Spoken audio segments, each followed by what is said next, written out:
Assalamu alaikum dear students. Today we are going to study about the plasma membrane from the chapter number 4, the cell. First of all, we will study about the chemical composition of plasma membrane. पहले हमें ये पता होना चाहिए कि plasma membrane है क्या। Sales की आउटर मोस्ट बाउंड्री को हम प्लाज्मा मेम्ब्रेन या सेल मेम्ब्रेन का नाम देते हैं, जबकि ज़्यादातर प्लांट सेल्स के अंदर प्लाज्मा मेम्ब्रेन के बाहर एक और आउटर कवरिंग मौजूद होती है जिसको हम सेल वॉल का नाम देते हैं। केमिकल कंपोजिशन अगर इसकी देखी जाए, यानी कि ये किन मॉलिक्यूल्स से मिलकर बनी है, उसको हम केमिकल कंपोजिशन का नाम देंगे। तो हमारी प्लाज्मा मेम्ब्रेन लिपिड्स और प्रोटीन्स से मिलकर बनी है, जिसमें प्रोटीन्स 60 to 80% तक होती हैं, जबकि लिपिड्स इसमें 20 to 40% तक होते हैं। तो इसलिए हम इनको लिपोप्रोटीन मेम्ब्रेन्स का नाम भी देते हैं। लिपिड्स और प्रोटीन्स के अलावा कुछ क्वांटिटी यहाँ पर कार्बोहाइड्रेट्स की भी एसोसिएटेड होती है प्लाज्मा मेम्ब्रेन के साथ।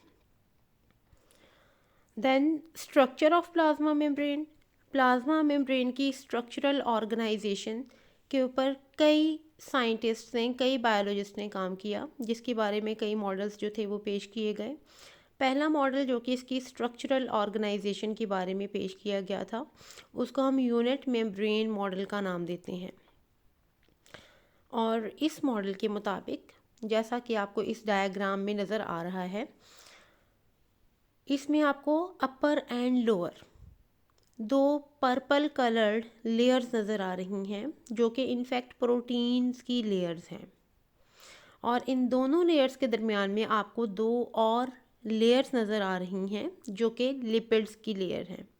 तो यूनिट मेम्ब्रेन मॉडल के मुताबिक lipid by layer is sandwiched between the double layer of protein molecules.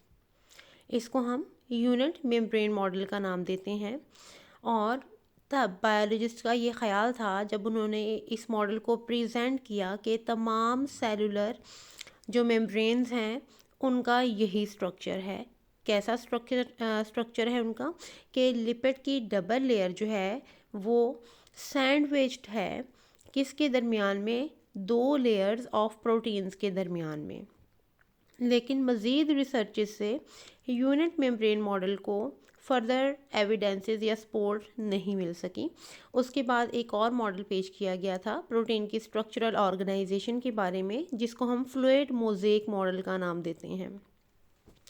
Fluid mosaic model के मुताबिक प्रोटीन लेयर कंटिन्यूसली मौजूद नहीं है और सिर्फ प्लाज्मा मेम्ब्रेन की सरफेस के ऊपर कन्फाइंड नहीं है, बल्कि प्रोटीन मॉलिक्यूल्स एम्बेडेड फॉर्म में लिपिड लेयर के अंदर मौजूद होते हैं, मोज़ेक मैनर में, यानी कि कहीं कहीं पर प्रोटीन मॉलिक्यूल के पैचेस लिपिड लेयर के अंदर एम्बेडेड फॉर्म में होते हैं, अंदर धंसे हुए होते हैं। इस डिस्कवरी के बाद मॉडल का नाम फ्लूइड मोज़ेक मॉडल रख दिया गया। और अब मॉडर्न एरा के अंदर सबसे ज़्यादा एक्सेप्टेबल जो मॉडल है प्रोटीन स्ट्रक्चर का, वो फ्लूइड मोज़ेक मॉडल ही है। सेल मेम्ब्रेन के अंदर एक और जो है स्ट्रक्चर मौजूद है, जिस स्ट्रक्चर को हम चार्ज्ड पोर्स का नाम देते हैं। चार्ज्ड पोर्स यानी कि स्पेसिफिक ख़ास ओपनिंग, जिनके ऊपर कोई ख़ास मखसूस चार्ज मौजूद है, जैसा कि पॉजिटिव चार्ज हो सकता है या नेगेटिव चार्ज हो सकता है। ये चार्ज्ड पोर्स या गेट्स इनफैक्ट करते क्या हैं, ये मटेरियल की मूवमेंट को फैसिलिटेट करते हैं, यानी कि कुछ सब्सटेंसेस को एक्टिव या पैसिव ट्रांसपोर्ट से सेल से अंदर या बाहर ले जाने में हेल्प करते हैं ये चार्ज्ड पोर्स। यहाँ पर फ्लूइड मोज़ेक मॉडल की आपको डायग्राम नज़र आ रही है। जैसा कि आपको पता चल रहा है यहाँ कि दो कंटिन्यूस लेयर्स हैं यहाँ पर लिपिड्स की। Double layer of lipid molecules के अंदर प्रोटीन के जो डार्क कलर के मॉलिक्यूल्स हैं, डार्क पिंक कलर के मॉलिक्यूल्स, वो अंदर एम्बेडेड फॉर्म में आपको नज़र आ रही हैं। और आपको इसके ऊपर ग्लाइकोप्रोटीन का मॉलिक्यूल जो कि कंजुगेटेड मॉलिक्यूल की आपके पास एग्जांपल है वो भी ऊपर मौजूद नज़र आ रहा है। तो ये फ्लूइड मोज़ेक मॉडल है कि प्रोटीन के मॉलिक्यूल कंटिन्यूस लेयर के फॉर्म में मौजूद नहीं हैं लिपिड लेयर के ऊपर, बल्कि लिपिड बाई लेयर के अंदर प्रोटीन के मॉलिक्यूल्स आपको कहीं कहीं एम्बेडेड मोज़ेक मैनर में नज़र आएंगे। This is known as fluid mosaic model.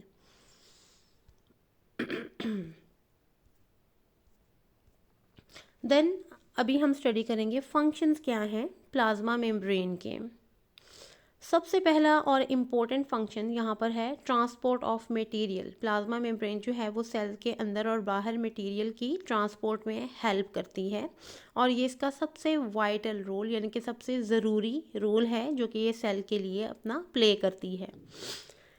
कैसे करती है ये? प्लाज्मा मेम्ब्रेन तमाम सब्सटेंसेस को अपने थ्रू पास होना अलाउ नहीं करती, बल्कि ये एक बैरियर का काम करती हैं, यानी कि सिर्फ चंद एक सेलेक्टिव कंटेंट्स ही सेल के अंदर या बाहर मूव कर सकते हैं। चूँकि सेलेक्टिव सब्सटेंसेस को ये अपने से गुजरना अलाउ करती है, पास होना अलाउ करती है, इसलिए प्लाज्मा मेम्ब्रेन को हम डिफरेंशियली परमिएबल या सेलेक्टिवली परमिएबल मेम्ब्रेन भी कह सकते हैं। इसके अलावा जो सब्सटेंसेस लिपिड सॉल्युबल यानी कि लिपिड में हल हो सकती हैं वो प्लाज्मा मेम्ब्रेन को इजीली क्रॉस कर सकती हैं as compare to other substances. ऐसा क्यों होता है? क्योंकि प्लाज्मा मेम्ब्रेन की केमिकल कंपोजिशन में अभी हमने पढ़ा कि लिपिड्स वहाँ पर पाए जाते हैं, तो जो सब्सटेंसेस लिपिड में सॉल्युबल होती हैं वो प्लाज्मा मेम्ब्रेन को इजीली क्रॉस कर लेती हैं।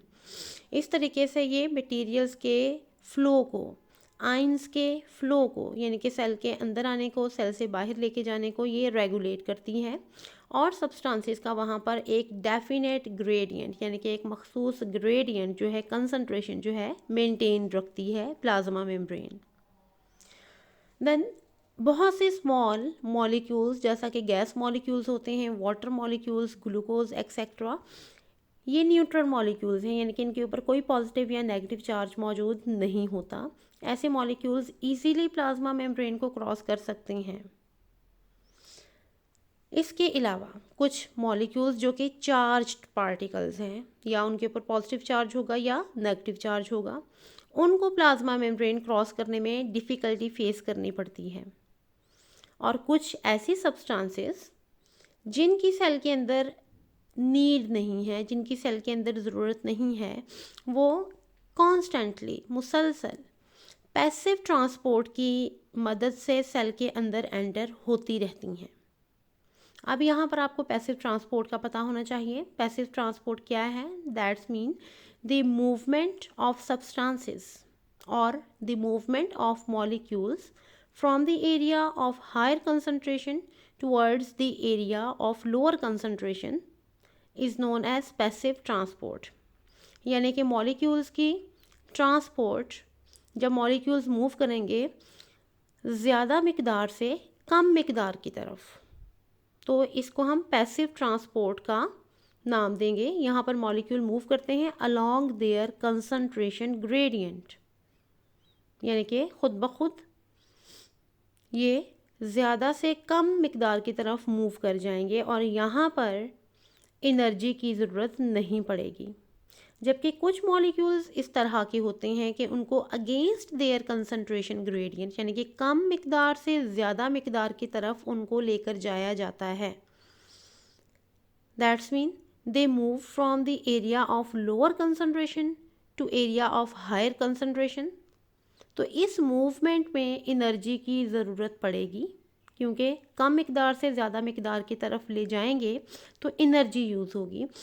तो इस ट्रांसपोर्ट को हम एक्टिव ट्रांसपोर्ट का नाम देंगे। अब एनर्जी कहाँ से आएगी? एनर्जी सेल के अंदर मौजूद एटीपी जो कि एनर्जी करेंसी है वहाँ से यूटिलाइज की जाएगी। ATP stands for the adenosine triphosphate, जो कि तमाम लिविंग ऑर्गेनिजम्स के अंदर एनर्जी करेंसी एटीपी की सूरत में होती है। इसके अलावा कुछ एनिमल सेल्स के अंदर सेल मेम्ब्रेन एंडोसाइटोसिस का काम करती है। एंडोसाइटोसिस का क्या मतलब है? तो take in material by infolding in form of vacuoles.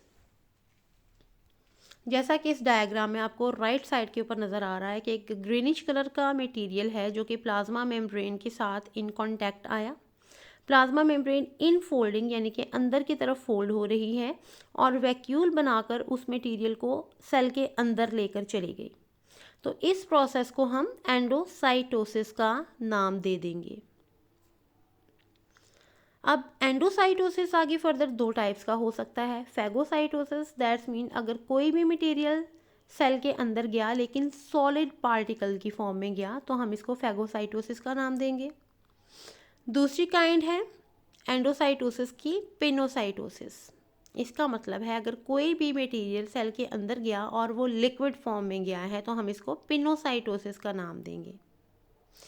Last function आपकी बुक के मुताबिक जो प्लाज्मा मेम्ब्रेन का यहाँ पर दिया हुआ है, न्यूरॉन्स या नर्व सेल्स के अंदर प्लाज्मा मेम्ब्रेन जो है वो नर्व इम्पल्स को ट्रांसमिट करने का काम करती है ताकि पूरी बॉडी में और पूरी बॉडी के ऑर्गन्स के दरमियान में कोऑर्डिनेशन को मेंटेन रखा जा सके। ठीक हो गया। लास्ट में डायग्राम को एक बार दोबारा से व्यू कीजिए। यहाँ पर एक्सोसाइटोसिस और एंडोसाइटोसिस का कंपैरिजन आपको नज़र आ रहा है। दोनों में ही प्लाज्मा मेम्ब्रेन इन्वॉल्व है। एक्सोसाइटोसिस में इनफैक्ट क्या होता है कि इंटरनल में जो मटेरियल है सेल के अंदर मौजूद ऑलरेडी वो वैक्यूल के अंदर इनक्लोज्ड है और वैक्यूल आके प्लाज्मा मेम्ब्रेन के साथ फ्यूज्ड हो गया और वहाँ से मटेरियल सेल के बाहर मूव कर गया। तो सेल से बाहर मटेरियल जा रहा है तो इस प्रोसेस को हम एक्सोसाइटोसिस का नाम देंगे। जबकि और ये क्या है, मेम्ब्रेन की आउटफोल्डिंग से हो रहा है, जबकि मेम्ब्रेन की इनफोल्डिंग से मटेरियल जो है वो सेल के अंदर एंटर हो रहा है तो हम इसको एंडोसाइटोसिस का नाम देंगे। उम्मीद है कि ये लेक्चर आपको समझ में आ गया होगा। इससे मुतल्लिक़ कोई भी क्वेश्चन जो हैं वो मेरे से शेयर कीजिए आप, ताकि आपकी कोई भी डिफ़िकल्टी उसको मैं आंसर कर सकूं। अपना ख्याल रखिएगा। अल्लाह हाफिज़।